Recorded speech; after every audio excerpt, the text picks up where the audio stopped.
Media, electronic media सबका बहुत बहुत स्वागत। देखिए कि अभी जैसे अमेरिका के अंदर हमारे प्रतिपक्ष नेता संसद में राहुल गांधी जी ने जाके एक हालिया बयान दिया था कि यदि हमारी देश के अंदर सरकार बनती है तो हम आरक्षण ख़त्म कर देंगे, समाप्त कर देंगे। और ये धुन कोई आज की नहीं, ये धुन उनके जो नेहरू परिवार जब से इसमें सत्ता संभाली है, नेहरू जी ने 1951 के अंदर भी इस बात को उठाया था। और उन्होंने जो पिछड़े वर्ग के लिए काका कालेलकर ने जो रिपोर्ट दी थी आरक्षण के लिए, उसको सिरे से उन्होंने खारिज की थी।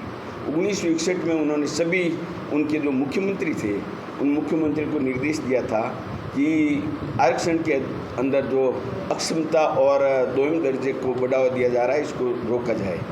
तो वो शुरू से जवाहरलाल नेहरू के समय से आरक्षण खत्म करने की बात चल रही थी। उसके बाद इंदिरा गांधी ने, आप देखिए कि वो कह रहे हैं कि मोदी जी संविधान खत्म कर देंगे, संविधान लोकतंत्र को खतरा है।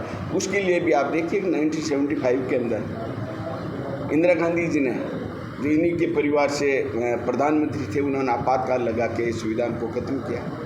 उन्होंने मंडल आयोग की जो रिपोर्ट थी, जो उस मंडल आयोग की रिपोर्ट को उन्होंने लागू नहीं किया पिछड़े वर्ग के आरक्षण के लिए।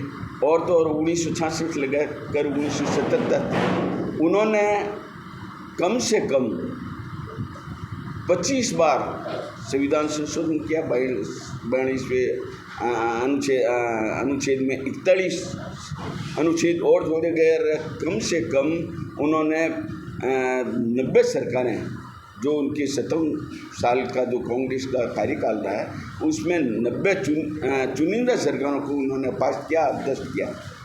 तो संविधान को खतरा इस परिवार से, आरक्षण खत्म करने का काम ये ले रहे हैं। और उसके बाद राजीव गांधी जी ने 3 मार्च 1985 में ये बात कही थी कि ये इन जो हमारे उम्मीदवार जो उनको तलाश रहे थे आरक्षित वर्ग से, उनके लिए उन्होंने कहा कि ये बुद्धू लोगों को बढ़ावा देने से क्या फ़ायदा, क्या लाभ है।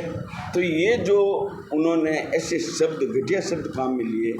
उसके बाद उन्होंने भी मंडल आयोग जब 10 साल का जो विस्तार कर रहे थे SC ST के लिए, तो उन्होंने लोकसभा के अंदर जोरदार तरीके से उसको आरक्षण पे ख़त्म करने की बात की थी। तो इस तरह से आरक्षण खत्म करने की बात हो, संविधान को खतरा। और दूसरा वो कह रहे हैं कि अम्बेडकर जी, जो हमेशा हमारे कांग्रेस को, उन्होंने सिर्फ अपनी राजनीतिक दृष्टि से, राजनीति को अपने बढ़ावा देने के लिए उन्होंने हमेशा आरक्षण का विरोध किया। और साथ के साथ अपनी सामाजिक उपेक्षा भी की लोगों की, और हमेशा फूट डालो समाज के अंदर, फूट डालो की राजनीति की है। इसके लिए और हाल ही में हमारे रणवीर, जो हमारे राज्यसभा सांसद हैं, उन्होंने ये बात जो कही थी कि आतंकवादी की जो ये बात कर रहे हैं कांग्रेसी, आजकल धरना दे रहे हैं, तो निश्चित रूप से मैं इस बात का खंडन करता हूँ कि जब वो बाहर जाके खालिस्तान समर्थकों से, जिनको यहाँ उन्होंने अपने देश ने आतंकवादी डिक्लेयर किया, उनसे गलबाइयाँ करते हैं, पाकिस्तान में जाके अलग बात करते हैं, अमेरिका में जाके अलग बात करते हैं, और उन लोगों को उकसाया जाता है जो हमारे यहाँ आतंकवादी घोषित किए हुए हैं। तो उनसे बात करके यदि उनको आतंकवादी नहीं कहें तो फिर क्या करें।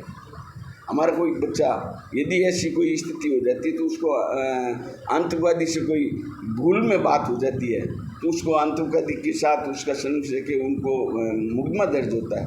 क्यों नहीं है, इनके लिए भी ये मुकदमा दर्ज होना चाहिए। जो उन्होंने विदेशों में जाके जो पाकिस्तान को तोड़ने की बात करने वाले, भारत को तोड़ने वालों की बात करने वाले, पाकिस्तान का साथ देने की बात करने वाले, तो ये ऐसी बात जब राहुल गांधी जी कर रहे हैं और संविधान को खतरे में डालने का काम कर रहे हैं, जो हमारे डॉक्टर भीमराव अम्बेडकर साहब ने इस बात को कहा था कि धर्म के आधार पर कोई किसी भी तरह का आरक्षण नहीं मिलेगा, उसके बाद भी जामिया मिलिया जो 2011 के अंदर 2005 के अंदर जो OMI थी, उन सब को उन्होंने आरक्षण और उनको आरक्षण के प्रति उनको फैसिलिटी देने का जो काम किया कांग्रेस सरकार ने, निश्चित रूप से वो बाबा साहब के खिलाफ। और आप देखिए हमारे देश के प्रधानमंत्री नरेंद्र भाई मोदी ने जो पंचतीर्थ घोषित किए हैं, जहाँ पे उनका जन्म हुआ मऊ के अंदर, उन्होंने जन्मभूमि और जहाँ पे उनकी शिक्षा हुई लंदन में, उनके वहाँ पे शिक्षा भूमि, जहाँ उनकी नागपुर में दीक्षा हुई उनकी दीक्षा भूमि, और जहाँ महाप्रयाण हुआ दिल्ली के अंदर उनके वो परिनिर्वाण दिवस और भूमि के रूप में, और जहाँ पे उनको समाधि दी गई वहाँ पे उसको चैत्य भूमि के रूप में, पंचतीर्थ के रूप में उनको बढ़ावा दिया। आज भारतीय जनता पार्टी के देश के पूर्व प्रधानमंत्री अटल बिहारी जी वाजपेयी इस बात को लेकर जो उन्होंने भारत रत्न दिलाया था विश्वनाथ प्रताप सिंह की सरकार में 1990 में, तो उसके पहले 1952 और 54 के जो चुनाव हुए थे, कांग्रेस ने निश्चित रूप से हमारे जो डॉक्टर बाबा भीमराव अंबेडकर साहब को हराने का काम किया था। और वो आज उनकी दुआई लेके करीब 57 साल तक उन्होंने इस नाम का फ़ायदा लेकर अपनी राजनीतिक रोटी सेकते रहे। और अब ये कह रहे हैं कि जो हम आरक्षण ख़त्म कर देंगे, तो निश्चित रूप से ये संविधान के खिलाफ है और संविधान के हकीकत में लोकतंत्र के हत्यारे हैं। तो ये कांग्रेस जो सरकार या इनके जो नुमाइंदे हैं, इनके प्रतिपक्ष के नेता हैं, वो पूरे जो इनके परिवार के जो भी सदस्य हैं वो हमेशा आरक्षण के खिलाफ रहे और लोकतंत्र को खतरे में डाला है। 90 बार जो चुनिंदा सरकारें थी उनको उन्होंने अपमानित किया है।